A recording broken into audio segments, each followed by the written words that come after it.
The Pride Center of Edmonton provides a non-judgmental, welcoming space where people of all attractions, identities, and expressions can be themselves, find support, meet new people, and be part of a caring community. The center offers resources, volunteer opportunities, counseling, and sensitive and expert information and referrals for those seeking help. The center also organizes programs to help improve the social, mental, and physical health of the 2S LGBTQIA+ community. To learn more about making a donation, volunteering, or otherwise supporting and engaging with this organization, please visit pridecenterofedmonton.ca. Hey, this is Trevor from Halifax, calling in to say that I support Creative Control on Patreon because I think long-form arts journalism is a crucial part of music culture, and there's simply not enough of it out there today. Vish is a master interviewer, he lands great guests, and he has his finger on the pulse of the ever-changing music landscape, both here in Canada and abroad. For all of these reasons and many more, I think you should support Creative Control on Patreon too. To make your flexible monthly donation to Creative Control, please visit patreon.com/Creative Control today. I'm Visha's wife, and I will love him no matter what you do. And now he has me on the record saying that.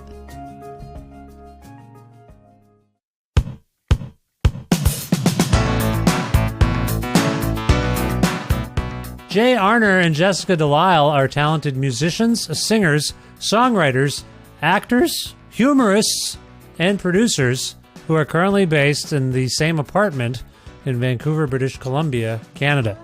After putting out stellar albums under his own name, but in frequent collaboration with his wife Delisle, sometime after 2019, Arner decided to primarily explore his songwriting under the banner Energy Slime, which had existed prior to that and released a couple of singles. But on August 9th, 2024, We Are Time Records brings us the full-length debut album by Energy Slime. It's a thoughtfully upbeat affair called Planet Perfect, and it prompted Jay and Jessica to return to this show for a talk about things like the sentimental attachment they have for their somewhat impractical apartment, a huge announcement by Jay about a major change in his life, the significance of this realization, and how it has impacted Jessica, relying on humor to ward off existential despair and make fun art, the Pet Shop Boys and Horses, the Moon and ZZ Top, the Bongo Dance, and Giving Up Your Podcast, a profoundly funny new music video, tour ideas, other future plans, and much more. A part of the Lionsgate Sound Network with the support of listeners like you who follow and subscribe to this listener-supported and donor-driven podcast. Spread the word about it, leave nice reviews and ratings on your podcast platform if you have a moment, and make flexible monthly donations at patreon.com/Creative Control, which is the primary and most reliable way for podcasters like me to make a living, and where a monthly subscription of $6 American or its currency equivalent means you can access every single episode of this show in its entirety, which is not the case without that subscription. Every other episode, you just hear an excerpt. But then, if you're at the $6 subscription tier, you hear every single episode in its entirety, and you get bonus content. And the higher you go up on the tiers, the more benefits you get. Please learn more about supporting me and my work at patreon.com/Creative Control. Thank you so much. Plus in-kind support from independent businesses like Pizza Trocadero, The Bookshelf, and Planet Bean Coffee in Guelph, Ontario, and Grandad's Donuts in Hamilton, Ontario. This is episode 893 of Creative Control, featuring the lovely and talented Jay Arner and Jessica Delisle from Energy Slime, with your host, me, Vish Khanna.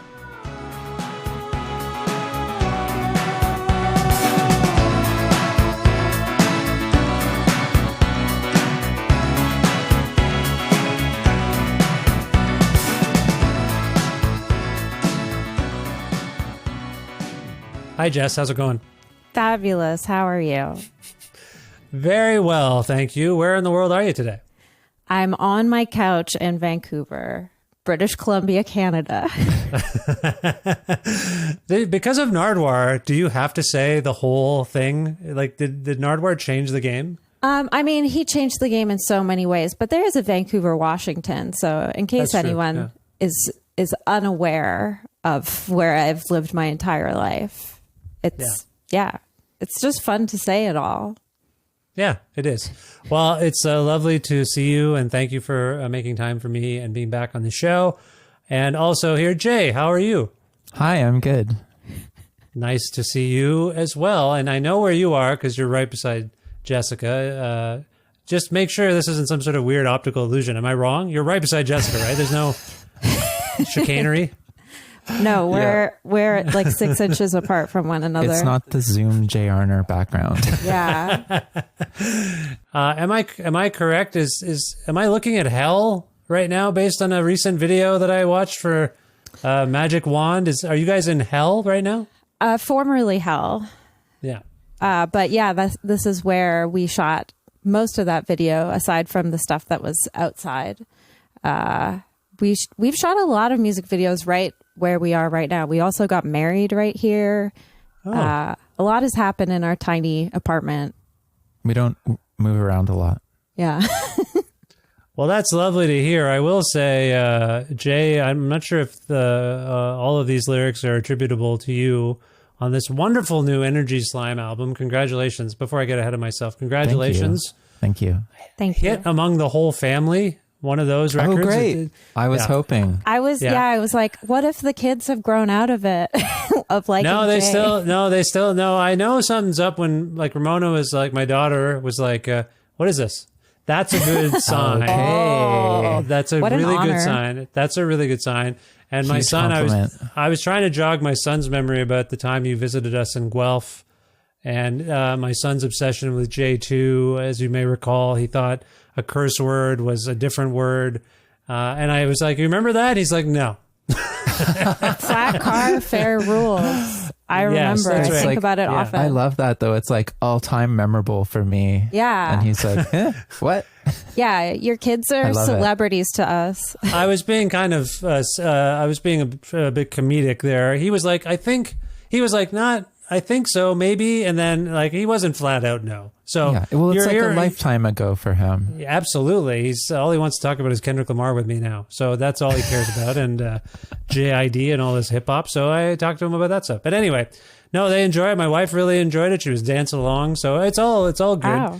But I will say it's one of these records, and I don't mean to characterize it before I ask you about its background. There are some lines here that suggest existential dread, and you're talking about this beloved apartment that you have, but at the same time, Jay, I feel like you're expressing thoughts about like, where can we live affordably? Can we still live in Vancouver? Is that swimming around in the record, or? Absolutely. And in our minds daily. Yeah. Yeah. It's not just put on for the music. Yeah. So what do you do about that exactly? I know that's a big question, but this living room, it's not just hell. It's the site of your wedding and all these sorts of things. It's where we record. Yeah, it's referred to on the album as our pit of slime. Yes. Yes. So how serious is it? Will you have to leave at some point soon, Jess? I don't know. No. Well, I've been here for 14 years. It'll be 14 years in November. Jay's a little bit over 12 years. It's a, famously 400 square foot studio apartment. And we've been somehow able to make it work for 12 years. But, there's certain things that it would be nice to have, like a pet or a dishwasher or A bedroom or light, Yeah. like natural light. So yeah, I have a goal that by the time I'm 40, I'd like to be living somewhere else. Oh, okay. So you've made that decision already. For what it's worth, each of my children were born in our living room in Guelph. And I remember. I will say, that was a kind of in the back of my mind as we were thinking about moving. For those who don't know, I live in Edmonton. We all moved to Edmonton, Alberta, so we made the decision. But these sentimental attachments, very difficult. They're a factor. I would think. Mm-hmm. Mm-hmm. Right? Like, Jay, you don't really want to leave, despite Jessica's goals. No, I'm fine with leaving. Yeah. Like, it's been a good time here, but we can't live here forever. Yeah. Also, your house in Guelph was much nicer than our apartment. It was nice. And I mean, it recently, we sold it, obviously, when we moved here. And I will say, so that was in 2020. And I don't mean to be crass about it, but it sold for something like almost 200 grand more than we paid for it in 2007. That's how much, that's how well we did, I guess. But then it sold a couple weeks ago for $200,000 more than that. That's the sort of things that make us write songs about existential dread. Yeah. But in fun packages, I will say that. Yeah. Peppy, upbeat That's stuff. good. Yeah, absolutely. So we should talk about lots of different things in terms of Energy Slime, because in a sense, this is a debut, but it's not really. So I don't want to lose track of that. But I think there's actually some tremendous news that we should cover first. And Jay, I want to leave this to you because you recently made an announcement, and I feel like we should address that. Yeah, and I've got I also something to say. I think you should address it, but I also thought in my stupid brain that some of what you have recently announced might be swimming around on this album, but I'm not sure. So let's get to the announcement part of this first. Jay, what did you want to talk about? I am trans, and I've been transitioning for like almost 5 months, maybe 4.5 months. And it's going great. I love it. So I've been taking estrogen, but it's still early. So I still look and sound more or less like a man, and I haven't changed pronouns yet. Nice. If I may, and I don't know if this is the exact right term, congratulations. Is that Yeah. Yeah. it's a celebration. Hell Yeah. So Yeah. 5 months, that's remarkable. Jess, how are you doing? What kinds of conversations did you have when this started to occur, I suppose, or the decision-making began? I mean, I guess Jay came out to me back in November, and I was immediately like, hell yes, we're lesbians. I was so stoked. Earlier that day, I had been on a walk at the beach with my friend, and we had both lamented that we wish we could just be lesbians. And then later that day, Jay came out to me, and I was immediately like, gung ho, let's do this. And Jay was like, whoa. Yeah. Maybe that's too fast. And I'm like, okay, I'm here. I love you. I support you. Like, and it made everything make so much sense. Like, Yeah, retroactively, a lot of things make sense now. for both of us. Can we talk a bit? I just want to be clear here, folks. Like, I don't want to pry, but at the same time, Oh, you're welcome to. Okay, I appreciate away. that. Well, be You're careful. our friend. Be careful It's what okay. be careful what you wish for, because I love prying. I'll tell you that. I'm The nosy. pry bar I'm a comes journalist. Yeah, but that's what makes you good at your job. Well, I just want to deal with this in all sensitivity, because I think there are some things that are private and personal, but I do appreciate you wanting to talk about this. And as I say, I wonder if it's germane to the music that we're here to talk about as well. But again, I keep saying we're going to talk about that, and we will. But I just want to go back to Jay for a moment. Mm-hmm. Jay, for those who may be uninitiated with this kind of process, can you talk about what prompted you to make this decision exactly? Oh, and you gosh. said I know this is complicated, but you also said retroactively. Yeah. This it's made something yeah. I've been thinking about it for my whole life, I guess. But like, so I grew up in the 80s and 90s, and that wasn't really like, in my experience at least, it wasn't really like part of the conversation that was just around at that time. So I was never really exposed to the idea of like, you can change your gender if you want to. So like, I always wanted to, but I just had this like embedded idea that like, you get what you get, and you just should be satisfied with that. And that has caused a lot of problems in my life. Yeah. And I've been, I suppose, unlearning that over the past few years. So yeah, always wanted to, never had the, courage or education or, a ton of factors. But I just had a slow realization that I could do it. Like, if you want to be trans, you can just do it. Like, you don't have to wait for someone else to tell you. Yeah. So it took me a long time to figure that out. In terms of memories you have of experiences or whatnot, where you are like, something was up there. Like I just want to I want to dwell on the retroactive part for just a moment, because I think you're right. Growing up when you did, and certainly when I did, you could be conditioned to ignore what your body and your mind were telling you and your heart were telling you, and sort of hide it and shield it.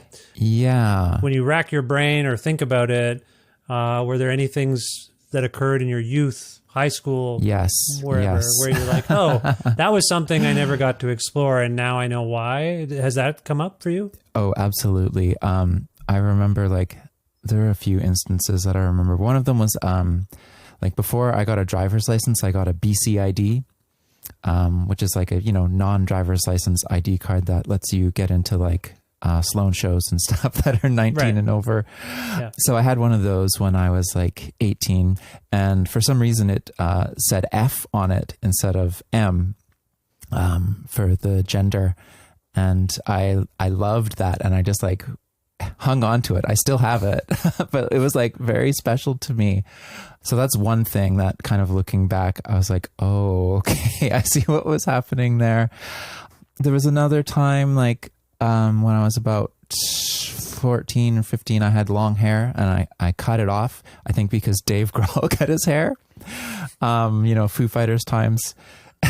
And I stayed in bed and cried all day when I got my hair cut. Stuff like that. I always said stuff like, I think I got the like wrong hormones when I was growing up. Ha ha ha. Isn't that funny?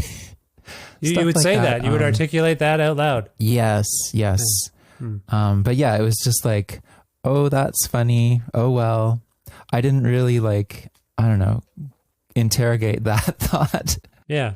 Yeah. I've always had one boob. Is that TMI?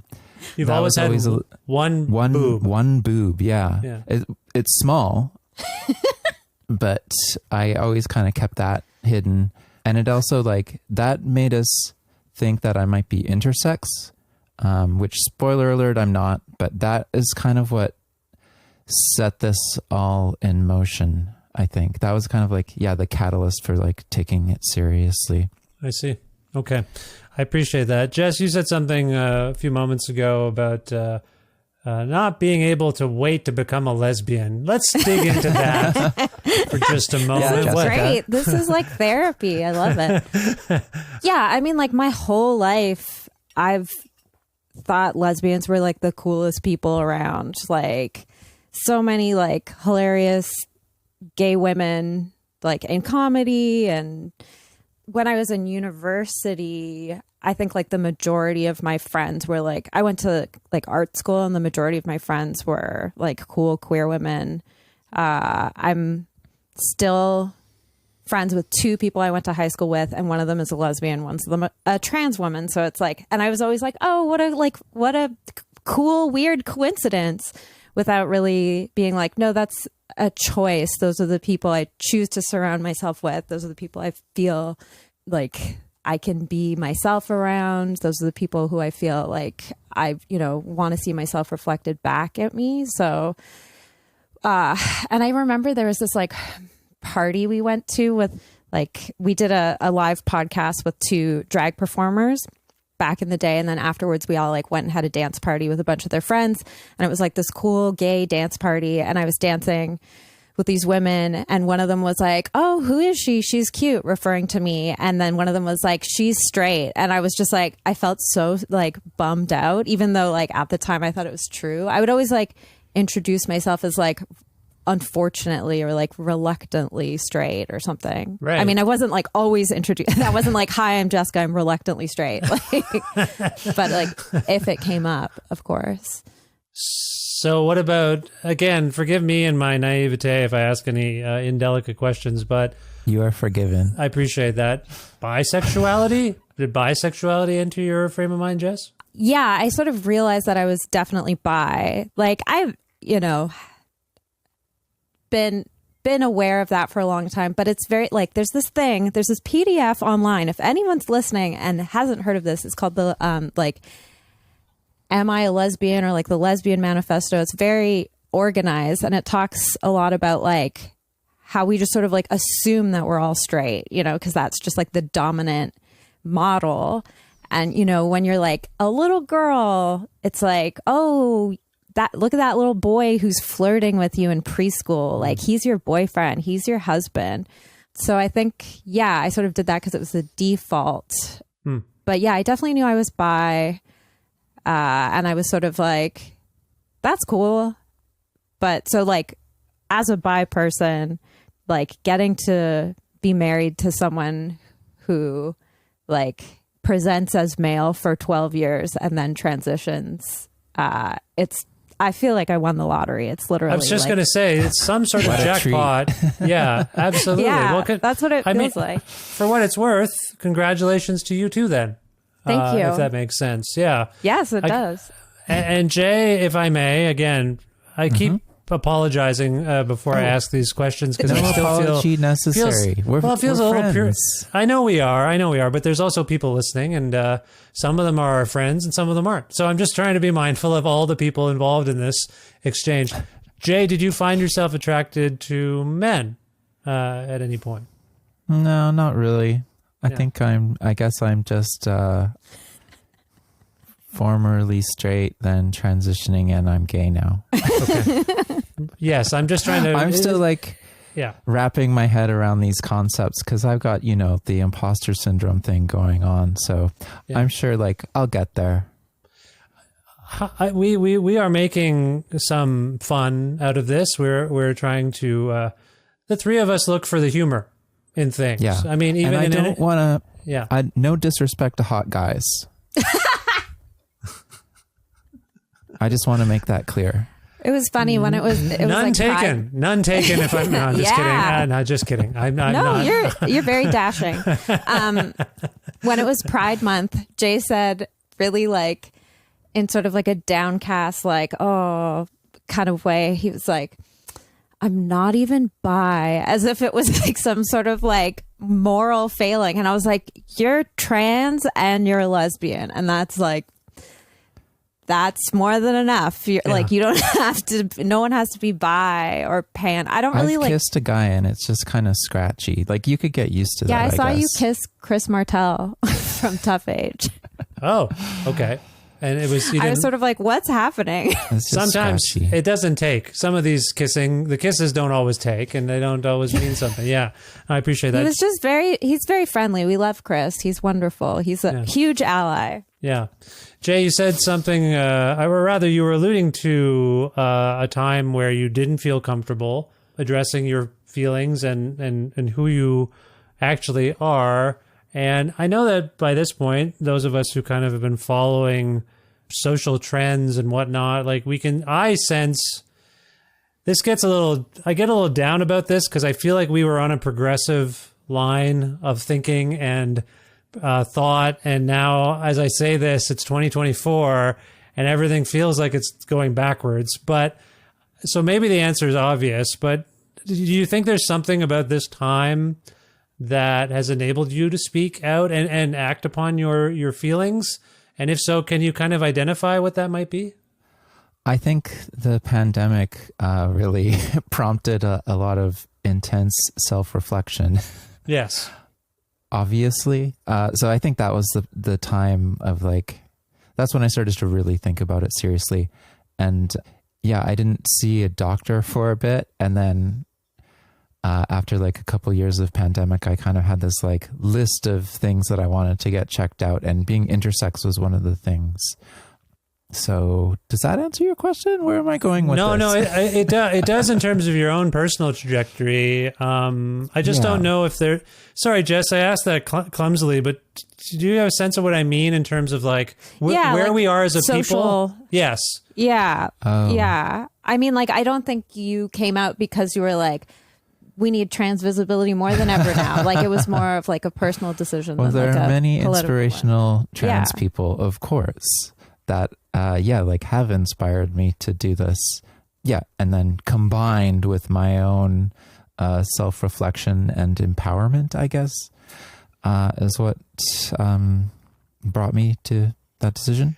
Yeah. Does that make sense? It does make sense. I guess I'm just saying, like, I grew up in a time where, like I say, you would be closeted at the very least if you were gay. And now my children are just learning about everything in school, and it's great.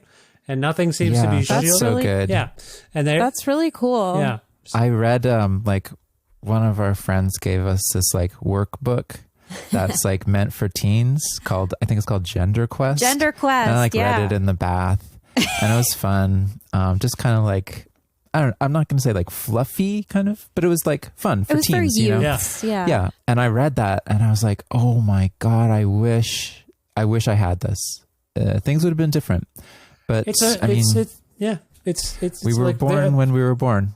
Yeah. Close listeners of the show would maybe note that for a spell there, because my son requested it, I would refer to him as they, them. And it was something that now he was exploring because he went to school with someone, he goes to school with like transgender kids. And I think it was both, well, I don't want to speculate, but on the one hand, I think he was just like, oh, that's an option. Then I want to be they, them. Part of me thinks he's such a sweet kid that he wanted to show solidarity with the kid who might be outcast, and say, well, no, I'm also they, them. Because I will also say, I believe it is. I will say, in the last couple of years, he was like, I'm he, him. I'm okay. I'm going to be he, him now. I'm not. You don't have to say they, them. I was like, okay, well, whatever you want. All I'm getting at is this is not something I encountered when I was growing up. And I think that's true of a lot of people. And I think it is a nice time that people are accepted. However, as you're both no doubt aware, Jay, and you're probably, I don't know if this goes into your calculation, like hatred for people is also up. Oh, yeah. I guess I cannot let that dissuade me. Yeah. Yeah, I just can't. Yeah. Okay. All right. Well, listen, is there, I don't want to close the book on this. Jess, is there anything else we should talk about in terms of this particular topic? And I'll go to Jay after this, but anything else you want to convey about, sorry, I feel like this could be like a 3-hour episode because I just feel like I don't know enough about what that, there's part of me that's very curious about what the interactions were like, the discussions, whether you saw signs that this person you love wasn't happy and you kind of knew why. Oh, yes. Yeah. So many. Like, I think like we went on sort of like a little like coming out tour of our friends before Jay posted a thing on Instagram like a couple weeks ago publicly. And I don't think any of our friends were like, the more people knew us, the more they were like, oh, that makes sense. You know, like if you knew Jay, there's so many times that people had been like, you know, my girlfriends would be like, oh, we're having a girls' night, like, come over. And I'd be like, okay, but like, Jay's invited, right? And everyone would be like, yeah. Jay's an honorary, you know, one of us. Yeah. So everyone was extremely, like, everyone's been so supportive. But yeah, like, I could very much tell that, like, there was a lot of signs of dysphoria happening. And I really encourage Jay to, like, go to therapy. And therapy works. Yeah, I'm not saying like I made this happen. I'm such a great ally. But no, I couldn't have imagined that like this would have been the outcome of like, you know, committed introspection and self-exploration. Like, and I'm so thrilled that like that you've come so far, you know? It's so wild that you can just do it if you want to. Yeah. And Isn't that great? Yeah. It's fabulous. And I really, it's very, I say like miraculous because I don't really know any other better way to explain it. But like watching your partner become more and more themselves like every day and like more comfortable and happier. It's just, yeah, it feels like a dream come true. So if anyone's listening who's like wanting to explore who they are, I know there's all sorts of like barriers, you know, family, society, all that stuff. But like life is short. To quote the musical Kinky Boots, just be who you want to be. It's lovely to hear you have this support network. Jess mentioned some barriers. On the flip side, have you encountered any resistance to this decision? I'm just trying to imagine the doctor's visit, like, because I've had doctor. The doctor was great. Great, nice. I don't think I've really.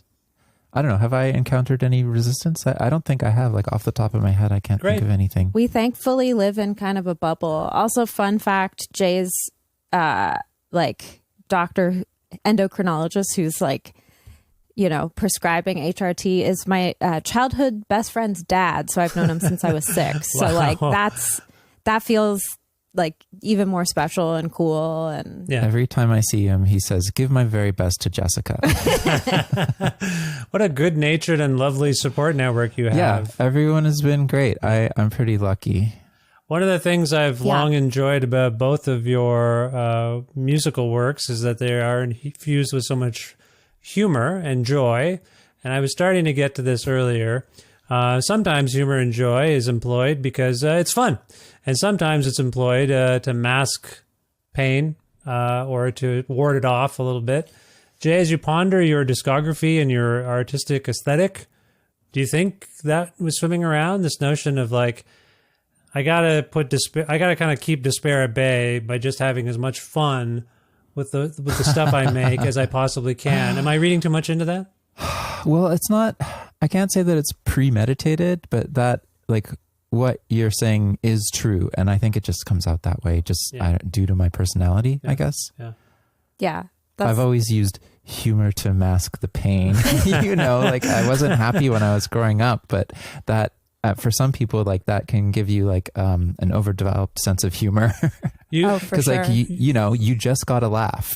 You two are two of the funniest people I've ever encountered in this country, if not anywhere. Well, you are. You make me laugh, and you've interviewed a lot of comedians. I know, but you two are funny, and I mean, who am I to say? But I'm just saying, for my sensibility, I've always enjoyed your work, and also you hit a sweet spot for me because the music and the work you do is earnest and sincere, but that's also, it doesn't mean you can't keep away the funny. Sometimes people have trouble balancing that. Well, I got to be taken seriously. This is no time for jokes. Other people can do the balance of like, you're listening to a Bill Callahan song and it seems very somber and serious, and then he's got 3 jokes in there. And you're like, oh, Bill's having us on. Bill's having a good time. Anyway, I feel like there's a bit of that here as well. So I didn't mean to hit the Hallmark movie too, you know, the sensibility too hard. No, you're right. Yeah. No, it's like an insightful comment or question. And yeah, like I think we definitely like use humor to deflect. Like I do 100%. Like, well, I mean, hearing you sing "Clowning Around," for example, on the new album, I'm like, oh yeah, this is like a fun. It kind of sounds like Devo or something, but Devo is another great example of that. Using like synthetic, peppy, up-tempo music, but then if you actually, they're talking about human de-evolution. Like they're talking about how shitty we all are, you know, and how shitty humans are on some level. And just to home in on that song, since I brought it up randomly here, Jess, is that a nice example of what I'm kind of getting at? The kind of like fun, but like what's Jess actually saying or singing here? It seems a little dark. Oh yeah. I'm singing about like a poison winter and like not being able to escape, you know, climate change. Yeah. But it's about clowning around. Clowning around meaning making art in the face of huge crises on some level. Yeah, I suppose so. Environmental collapse. Yeah. How do you make it pop? How do you make it light? Like, how do you make it fun? No, like you get it. Yeah. Also, we love Devo. We listen to a lot of Devo.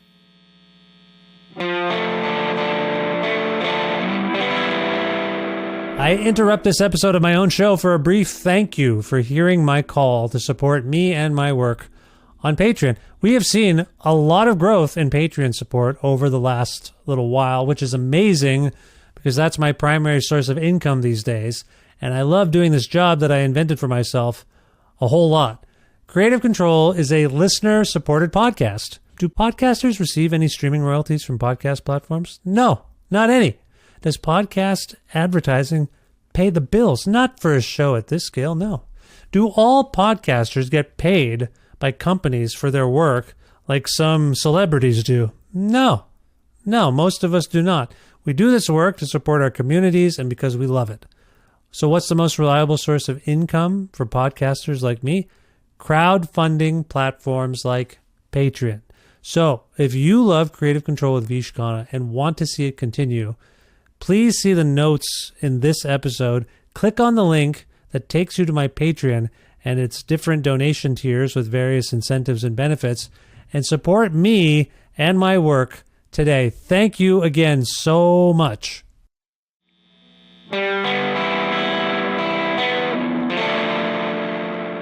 In terms of I'm sorry I'm all over the place, but let's talk about Energy Slime because Jay, I believe it's safe to say we first encountered each other when you were making music as Jay Arner. Yeah. And then Jess, I met you through Jay, and then I realized there was this other thing called Energy Slime, I believe, was going on, and now it's just Jay, is that right? Now it's just one thing. Both things are this one thing? Okay. So both are one. Yeah. So Jess, how did this come to be? Jay puts a lot of pressure on himself to make songs, and I think after J1, like the self-titled Jay Arner solo album, which he did absolutely everything on, like played everything, mixed it all, did it, What a freak. We like wanted to have a little, something that was like lower stakes, and that's what Energy Slime came out of. It was like originally just a joke. Like the first couple Energy Slime songs are like unlistenably bad and cheesy, and we put out that 10-song 7-inch. We like made it sort of like as on a, as a bit of a goof. As a goof, and like there aren't real drums on it. And then we were kind of surprised that our label at the time wanted to even put it out. But, I guess people enjoyed it. Like when we went on tour for Jay Arner in Japan, people already had the Energy Slime 7-inch and like wanted us to sign it. And we were like, whoa, how'd you even get this? Like, obviously international mail exists, but then, Jay made J2 and I was on that album, and then Jay made J3, which was more sort of like that was more of a side project, kind of space new agey music. Jessica went on a business trip and I just sort of went buck wild with a bunch of synthesizers. Yeah, you went feral.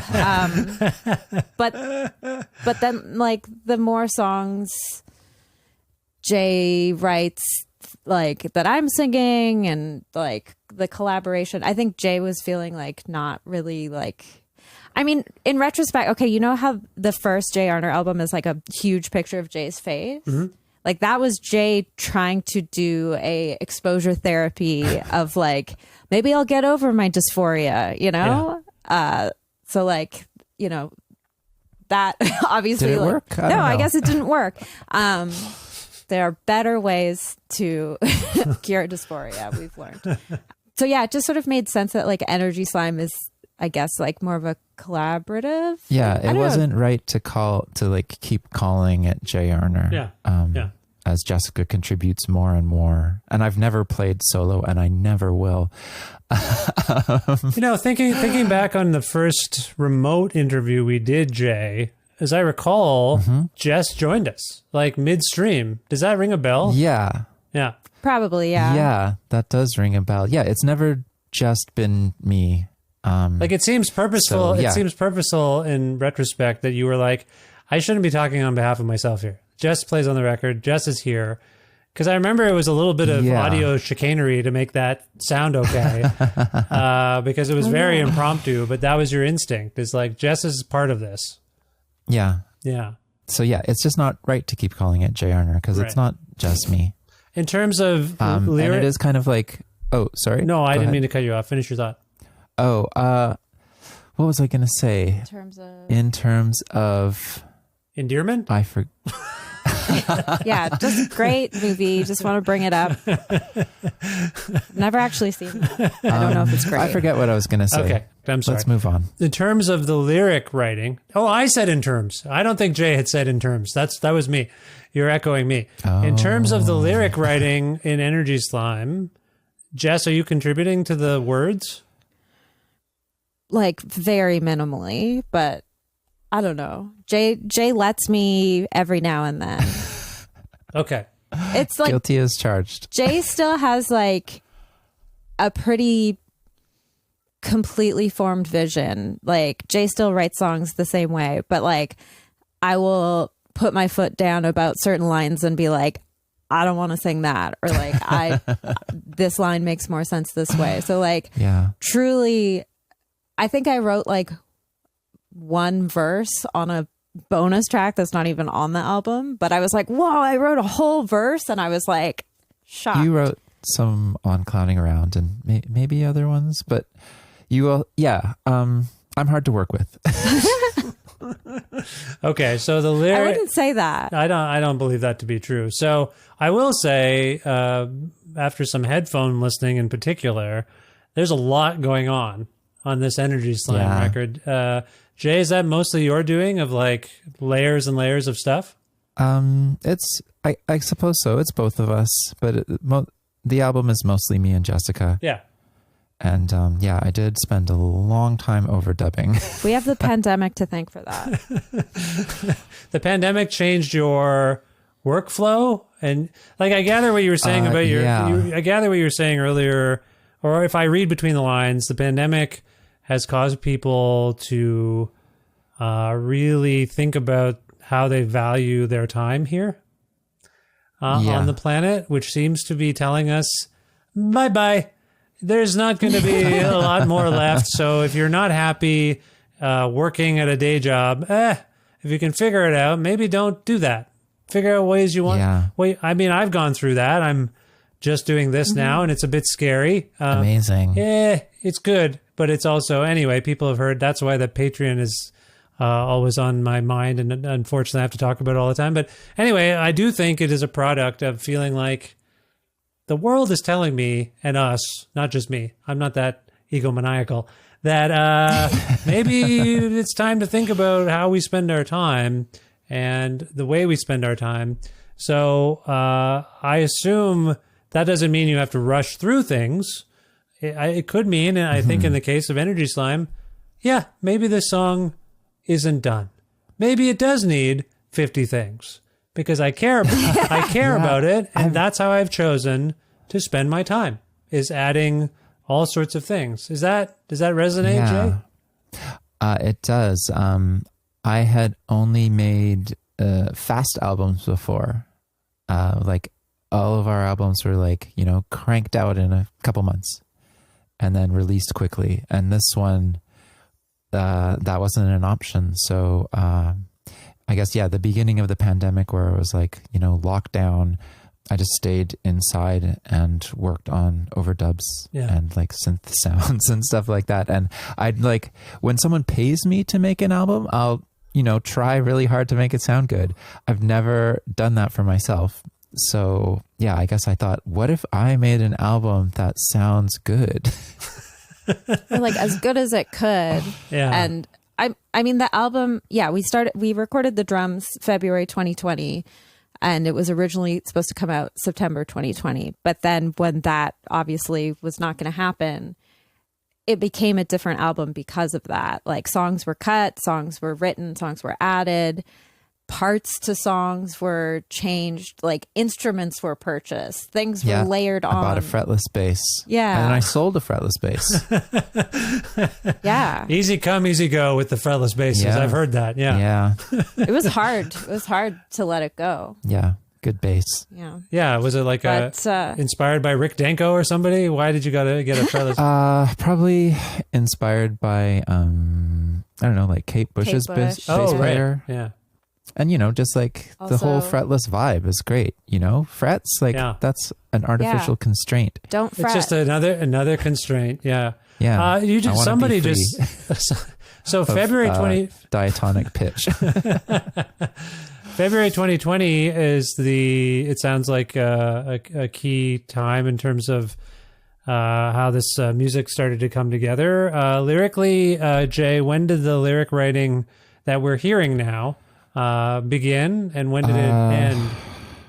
The first song is from 2017, And the last song is probably from 2022. Yeah. Yeah, it goes back. Like, okay. So this is prior to you making the decision we've been discussing? Yeah. Well, the thing is, I was kind of like secretly non-binary for a while. Like that goes back to Jay too.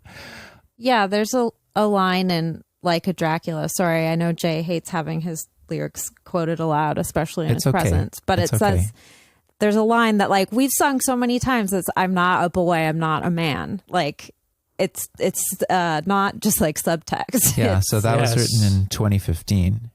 So yeah, I was, I guess, coming to terms with gender and I guess like putting that in music since 2015. And that was probably the start of like thinking about gender seriously. And yeah, I just kind of decided like, okay, yeah, I don't think I'm a man. Like I don't relate to men as a group, you know, I'm generalizing, and it took a long time to come around to, I guess, just doing what I wanted to do. Yeah, fair enough. I'm a thoughtful person, so it took a long time to like think that through. Yeah. Before I ask you for some specificity about these songs, Jay, I actually want to take this to Jess. Now, this is interesting because you're life partners. I'm sure you share a lot and have like share a lot of thoughts about each other's work and have discussions about it. But as objectively as you can be, Jess, how would you characterize this batch of songs on this record? Is it possible for you to do that in an overarching sense? Either connected to what we were talking about at the beginning of this chat, or in a general sense about, I guess we've talked about a few different things. Existentialism, both in terms of like, seriously, who am I? What am I doing here? And also like, seriously, how long do I have? Like, how long do we all have? I feel like that's swimming around in this, and I didn't. Damn it! I asked another of my trademark leading questions. Jess, can you please characterize these songs from your own perspective? I mean, I think it's the best stuff that Jay has written yet. I think, like, we were talking recently about like an album that Jay made before we were together, and how he never wants to like listen to that again or like have digital files online. But it's like you can't really like hold that stuff to your standards of, you know, ability or taste now. So I think it's definitely like more lush than anything Jay's made before. It's like, given the context it was made in, you said like you'd work on one sound a day during the pandemic. Yeah. And like the themes that he's always explored is like, where's my place in the world? And sort of like, you know, feeling insignificant in terms of like the grand scheme of things, and like wishing you could change things, or like being dissatisfied. It's sort of like bringing that to a bigger scale, I guess. Also, I don't know, I really like it, but also like we worked on it for years, so it's hard to sort of be impartial about stuff like that. Yeah. Yeah, and like I say, this is a tricky dynamic to be like, hey, you're not, you know, if I'm talking to, you know, Doug from Guided by Voices, he had nothing to do with Bob Pollard's writing. So I can ask him, like, what do you think Bob's getting at? And he can be like, well, it's interesting you asked that, Vish. You're a good interviewer. I'm just kidding. But he will be able to sort of delve into it from a kind of place of like, I had nothing to do with that part of this. So yeah, I can talk about it. So I just want to kind of qualify. What is Bob getting at? Well, I did have Doug on the show actually recently. We did get to some stuff. It was interesting, I think. But anyway, Jay, does what Jess is saying kind of resonate with you? And how would you characterize this particular batch of songs? I mean, I'm pretty like limited as a lyricist, I think. I mean, I've never even said that I'm a lyricist. That sounds weird to say. All my songs are about like, yeah, your problems are so real to you, but if you zoom out a little bit, everything becomes insignificant. And that doesn't make them less real. it just like gives everything kind of a weird existential edge. Well, I will say I like your lyrics a lot, and there's a part in the title track, "Planet Perfect," that I wanted to ask you about. I would describe Okay. I would describe it as almost a Neil Tennant from Pet Shop Boys. Oh, perfect. You mean my rap? You're spot on. I hoped you were going to ask about this line. Yeah. So the line is, I know, Jay, I don't mean to make you uncomfortable, but I need to recite this for people. Okay. It's okay. It's the final part of the song. Glorious horses on a plane, and I'm just wondering, do animals make mistakes?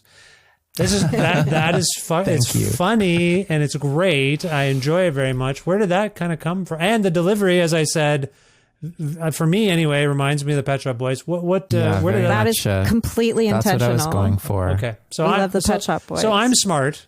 We've already established Yes. this. Yeah, no, I'm just kidding. So You're a very good interviewer. sorry, Jay. Can you tell us more about where that came from? Okay, well, first of all, I love horses. I'm a huge horse head. So I gotta pay respect to the horses. Great animal. I love them. Fun to ride. You lived with horses for most of your 20s. Yeah, I feel like we've talked about your horse love in the past, as I recall. Very weird time. Yeah. But my love for horses is unwavering. Well, that song is, I guess, about human extinction, and if that happens, would anyone else be able to do it better? And, I don't know. There's no way of knowing. You would hope that if the horses take over, they would do a better job. But that's like the perfect encapsulation of what you were talking about, of like, oh, the lyrics are funny, but they're pointing at like, you're getting to something a little darker. And it's like, yeah, it's a joke about horses, but it's also like, so. Yeah. And I do know that horses make mistakes. I've seen like a clumsy horse and it's hilarious. But I know that humans are animals. They do make mistakes. Yeah. I mean, we are animals. We've made a lot of mistakes. I think animals are more true to themselves. So like the concept of a mistake is, I can't say what an animal is thinking, no one can, but like the concept of a mistake for an animal, like is that relevant? I don't know. Those of us who have encountered or had domesticated animals can see that there is a range of emotion. Like the animal recognizes.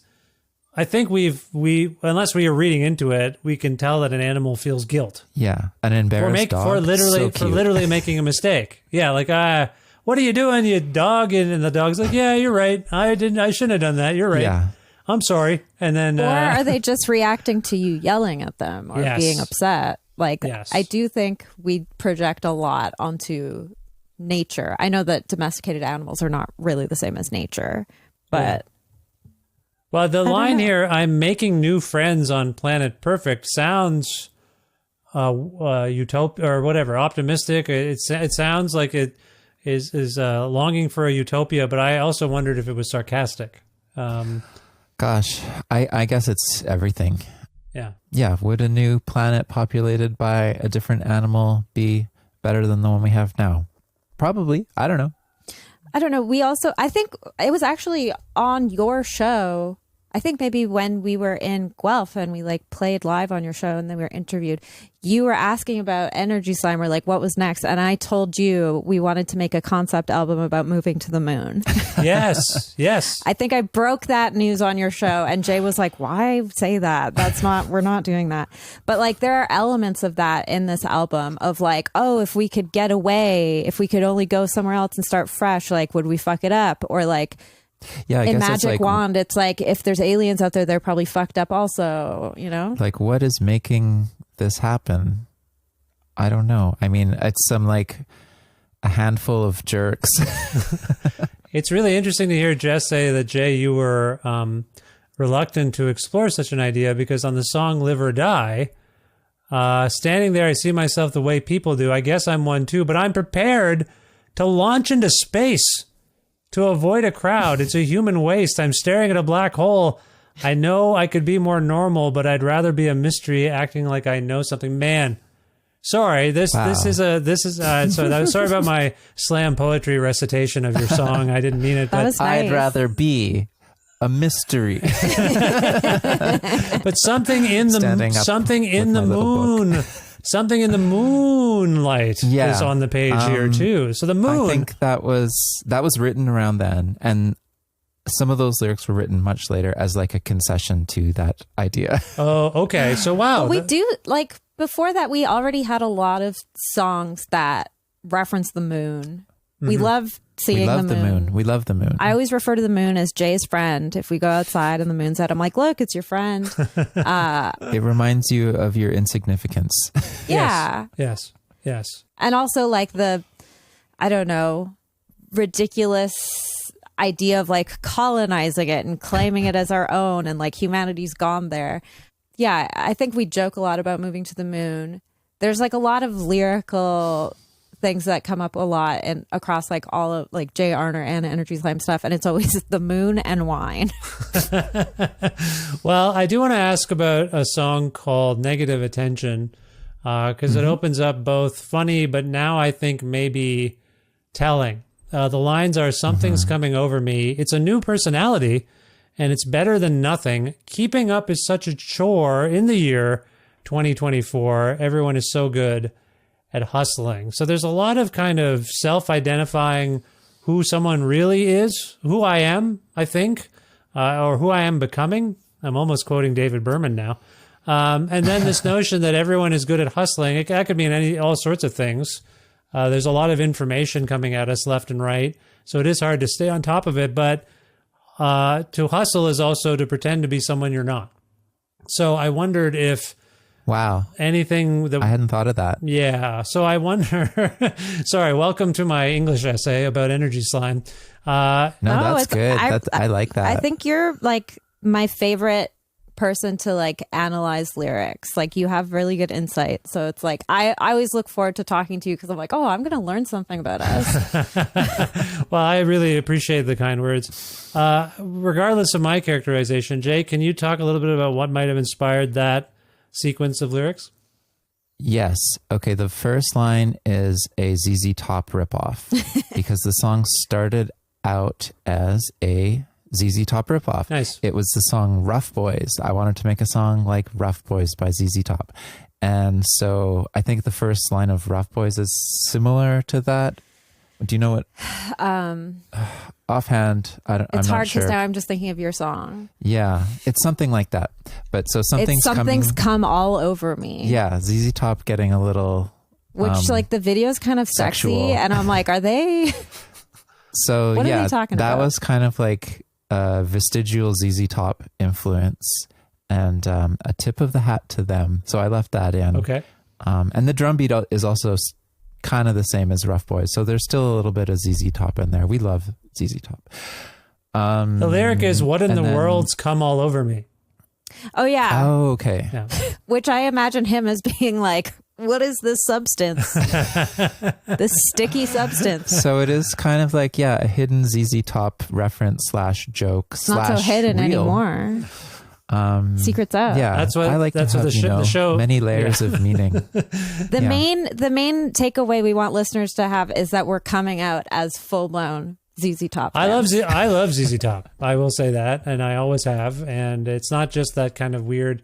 They get kind of thought of as like this, 80s band, but their early stuff is crazy, crazy good. So I just want people to listen to ZZ Top. I'll just say that. I really like, speaking of humor, I really enjoy their sense of humor also in their music videos. Yeah, but I mean, like albums like Tres Hombres, and Fandango, like they're great. They're great records. I just want to say that, and I've said it, and that's all we have to say. All right. Yeah. Sorry. Okay. Yeah. All right. So what's the rest of I guess the rest of that about verse a new is about personality. just not feeling left behind. That's a classic me thought. And then keeping up is such a chore in the year 2024, which not only is that a good rhyme, it's true. Thank you. It's funny. Yeah, it was funny originally about 2022, and I had to rewrite it and then like punch in on the mastered track to update that line with the proper year. What was the original lyric? Keeping up is hard to do in the year 2022. Yeah. So the album was already mastered, and then it wasn't going to come out in 2022, so we had to do something about that. Well, Yeah. it's okay. So if I'm to read into these lyrics in terms of the announcement that was made earlier, I may or may not be on the right track. Yeah, I think it's all in the background, you know? Yeah. Like I am writing autobiographically, so like I don't feel like I just don't want to be like creative writing with lyrics. I don't want to make stuff up. I would rather just like write about what I know and be sort of plain about it. I mean, I think, yes, you just came out recently, but every sort of step you've been taking in the past few years have been leading you towards this. It's So I been don't a think, long process, so it's all in there. yeah, I think it is relevant context, which is why we also like wanted to talk about it when talking about the album. It's interesting to look back on what I was thinking about in like, 2020 or earlier or later or whatever, and you can kind of, you can see those things were there, but I hadn't, I don't know, processed them yet. Well, I mean, negative attention seems to be a lot about something changing. I've said it before. I'll say it again. Nothing's going to be the same. I've said it before. I'll say it again. I've been to hell and back. I don't like to think about that. You can't thrive on negative attention. Again, I'm now reading into this and applying things that may not be exactly germane to what we were discussing, but I'm sure subconsciously there's something in there, and I'm going to make my case and leave it there, Your Honor. I think that there's something to it, is all I'm getting at. Yeah. But the record, for sure. those listening, the record is peppy. It's upbeat. I will say I had a weird experience with it. I was running with it. And what happens sometimes when I run is the album is done. And so I'll tell my telephone, which has a name, and I'm not going to say it because it'll turn on. But I say, hey, buddy, hey, buddy, please play Planet Perfect by Energy Slime. And it says, now playing Planet Perfect. And it was like a techno record, like a compilation.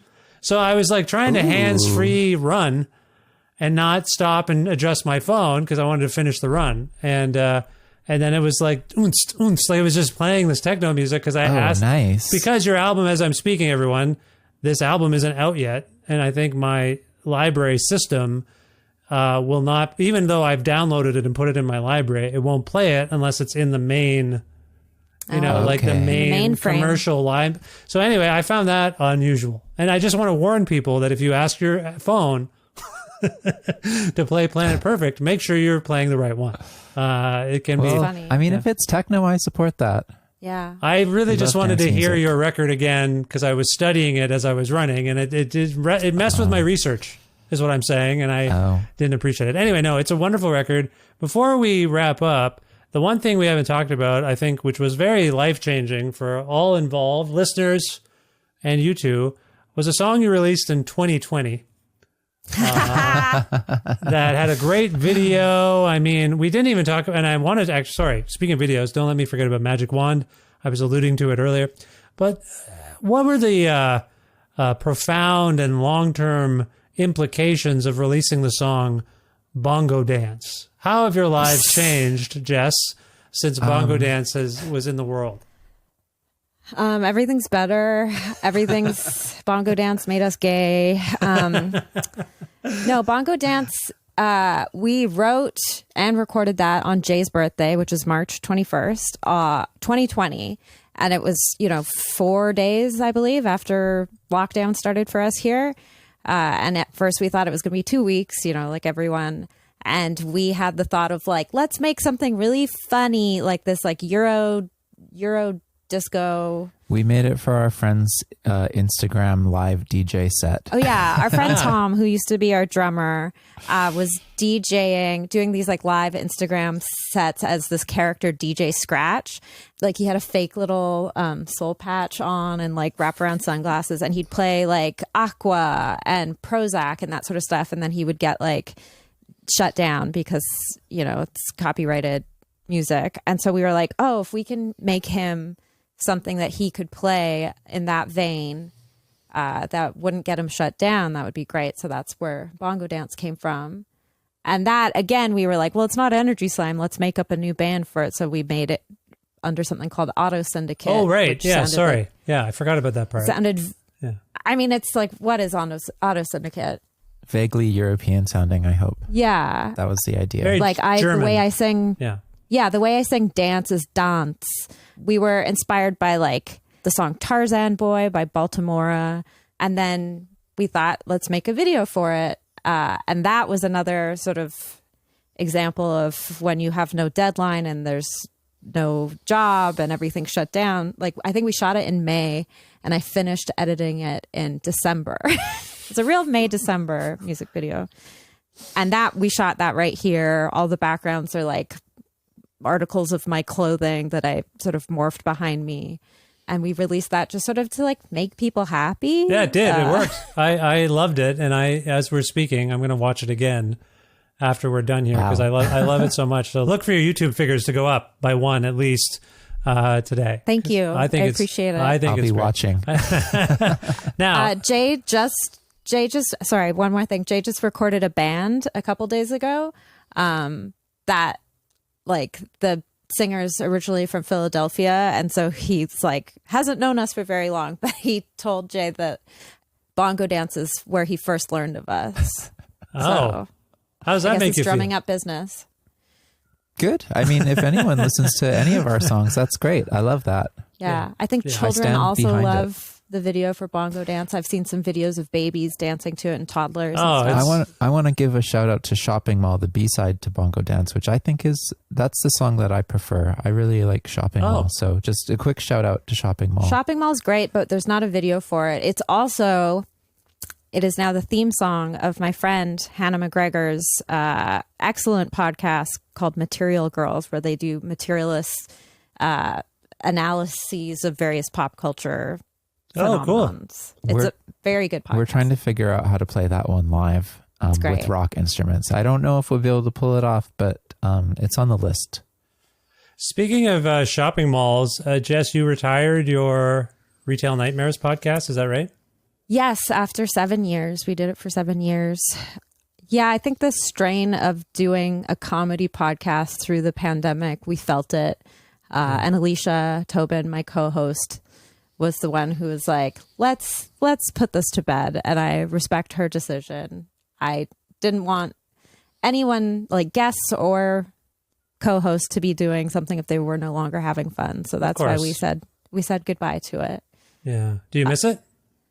I do miss like having a thing that made me clean my apartment once a week, because when we recorded in person, that was like, you're having a stranger in your house, you're having Paul F. Tompkins in your house, like better dust your piano, Yeah. But it was a lot of work. It was a ton of work for Jay. That's true. Yeah, Jay edited the whole thing, made it sound good, did like all the music for it, and there was a lot of music. I think you made 69 tracks of music over the 7 years. Something like that. Which is all available on our Patreon if you ever still want to go there. Oh, cool. Well, listen, I just want to say thank you for having me on that show. You were great. I enjoyed it immensely. I don't remember what I talked about, but it was fun. You talked about working at a gas station. Oh, yeah. I did do that. Yeah, that was weird times. Okay, before we go, there's a new video that we should talk about because I alluded to it earlier. I suggested your apartment was hell, and then I just left that hanging there. I don't think we ever finished that thought. Tell us... just so I can characterize it just a little bit. So, Jay, I think you play a character named Jay. And Jessica, it's a version of myself. Right. And you're kind of out of it and you don't know what's going on. Yeah. And Jess, completely unlike the way I am. Yeah. And Jess, you're playing someone named Jessica. And I'm me. But you're bad. You're not a good person. I put on my Napa shirt that says I'm bad now, and then I become bad. Jay's too busy listening to the song and grooving to it and closing his eyes while he walks, and he trips and falls into a hole and falls into hell. So I have to, the classic like myth of like having to go into hell to rescue the person you love the most. So I try and commit some crimes, do some bad things to get into hell. Oh, got it. Okay. That's what I do. I didn't understand. Gotta get the devil's attention. I'm trying to give cigarettes to animals. Yes. To get into hell. Yes. Speaking of whether or not animals make mistakes, most of them resist you're the allure of smoking cigarettes. You're trying to convince them to make some mistakes. And if it sort of works. Okay, I didn't even, man, that I need to do a rewatch. I didn't even clue in that that's what you were doing. Subtext. Yes. Very, very. Yeah, she's trying to like catch the devil's eye by doing evil things like offering a cigarette to a dog. It's a very dense plot for a short video. So don't feel bad about not getting some of the plot points. I appreciate your grace.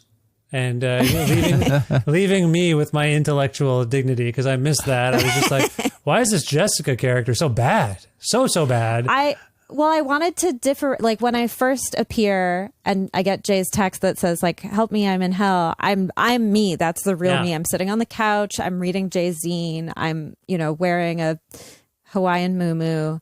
And then when I turn bad, I like put on a leather vest.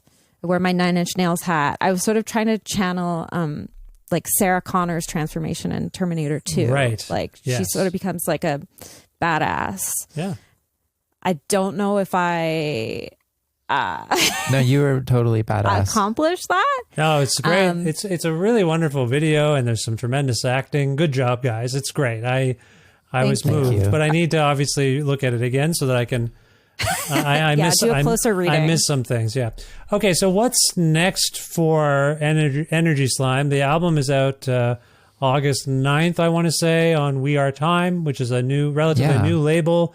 What else is going on, Jay? We have some shows planned. We're going to make another video. We were going to go on tour, but we are going to go on tour next year. Now we had to postpone tour because we're broke. So see us in 2025, please. And we both just had COVID again. Everyone wear a mask. Oh, I'm sorry to hear that. I got COVID at Sled Island. Oh yeah. Yeah, you got Alberta style flirt strain. How was the experience this time for you? Not fun. Yeah, I'm not gonna say I enjoyed it, but I did. It did happen right when the Elden Ring DLC came out, Shadow of the Erd Tree, which I was very much looking forward to playing. So the first day of having COVID was awful. I felt really bad. And then for some reason, it just sort of dissipated and I just felt regular bad. And again, I'm not saying this was good at all, but I did get to play all of the Elden Ring DLC like it was a full-time job. Okay. So I just, 40 hours a week of Elden Ring, which was like enjoyable in a way.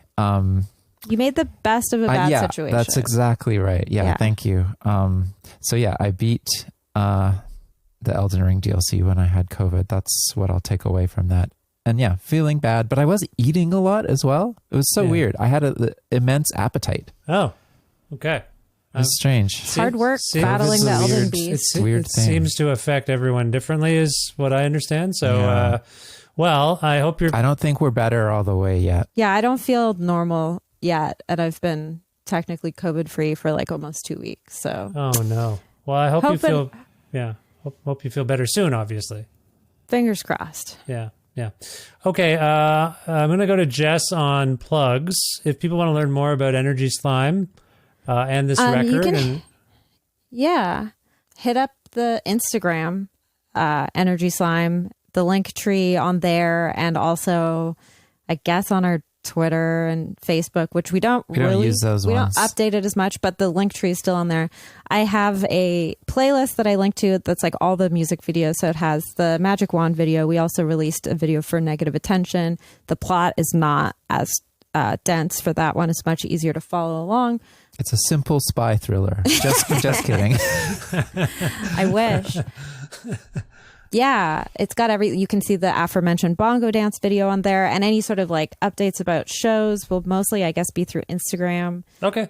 We don't have like a website, but like best way to listen to stuff is Bandcamp. Best way to like pre-order things is Bandcamp. Okay. As always. Okay. I will provide these links in the show notes so people can click on them and figure out all of these things.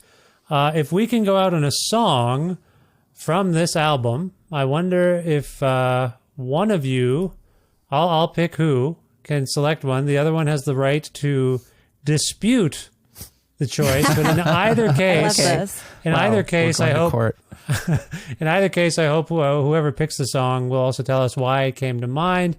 And in this case, I'm going to go to Jay. Jay, what would you like for people to hear right now from Planet Perfect? I think I would like to choose the song Negative Attention, which we were talking about a lot. And Jessica and I both sing on it, so you can hear both of our voices. So I think that's a good, I'm not going to say compromise. It's a good pick. It's a good pick. It's a good song. I like it. And we talked about it. Listen for the ZZ Top influence. Okay. It's there. It's hard to hear, but it's there. Jess, any disputing? What do you think? No, I love that song. I think it's really good. That was one of the later additions to the album that Jay wrote after the pandemic was in full swing. So I was thrilled. That one and Prey Animal were two songs that Jay sort of wrote almost like back to back. I forgot about that one. And I think they make the album better. And it was really fun to get to do a music video for Negative Attention. Also, one thing I want to plug before I forget is Jay's Instagram, which is just Jay Arner. Yeah. There's a highlight on there that Jay has collected of all the times we were recording the album, of just like little stories of that, and it sort of gives a good overview. It's like brief, and it gives a good overview of the years of our descent into madness for recording Planet Perfect. Okay, I'll link to that as well. But right now, from the wonderful new album Planet Perfect, this is Energy Slime with Negative Attention. Jay, Jessica, thank you so much for not only being here, but being so open and candid and being good friends. I hope you enjoyed yourselves, and I hope we talk again soon, and I see you soon, and best of luck in the future. Yeah. Thank you. Thank you for being such a thoughtful interviewer and lovely human. Friend. Yes. Friend.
as requested by the band members of Energy Slime itself. That was Negative Attention, a brand new song from their new album, Planet Perfect, which is out everywhere August 9th. Thanks so much to Jay and Jessica for being back on this show, this time for the 893rd episode of Creative Control, which is part of the Lionsgate Sound Network. It is available wherever it is you get your podcasts. If you can't find an episode you're looking for, or if you want to learn more about me and sign up for my monthly newsletter, sometimes I do the newsletter. I don't do it as much anymore, but still, please visit vishkhanna.com and you can learn more about me and all those things. Also, click on the hyperlinked text that says follow Vish online to follow me on various internet things. Most importantly, and for regular newsletter action, weekly in fact, please visit patreon.com/Creative Control to make a flexible monthly donation to support me and this podcast I make. This is my primary source of income. At $1 a month, you do get access to my weekly newsletter. Sometimes I tell little stories. Mostly I tell folks what's coming up on the show in any given week. That's at $1. At $4, you get ad-free episodes earlier than everybody else, but not all of them. At $6 American or more a month, you get every single episode ad-free earlier than everybody else. And you get extra content as well if you want to listen to bonus audio and things like that. And then at $10, you get all those things, plus you get entry into our monthly prize pack draws. And the tiers, as the tiers go on, there are more benefits, and I benefit a lot. This is my main job. I'd like to keep it that way, but I want to get to a certain threshold a month. And I'm thinking about that more as I don't get the grants I apply for and stuff like that. Anyway, if you want to support me and my work and you like the show, visit patreon.com/Creative Control and support me there. Thank you so much. Also want to thank independent businesses like Pizza Trocadero, The Bookshelf, and Planet Bean Coffee in Guelph, Ontario, and Granddad's Donuts in Hamilton, Ontario for their in-kind support for this show. As always, I want to thank my friend Jim Guthrie. He lends me some music for the show, and you can learn more about Jim at jimguthrie.org. Finally, thank you. Thank you for listening to this episode with Energy Slime, a monumental one. Congratulations to Jay and to Jessica on this remarkable, life-changing stuff. I mean, I'm very honored they wanted to talk to me about it. So, yeah, check out the new Energy Slime record and subscribe to this podcast or follow it and leave nice ratings and reviews if you can. And tell your friends about it. Spread the word about the show if you don't mind. And otherwise, be well. I will talk to you before you know it. Thanks again. Bye for now.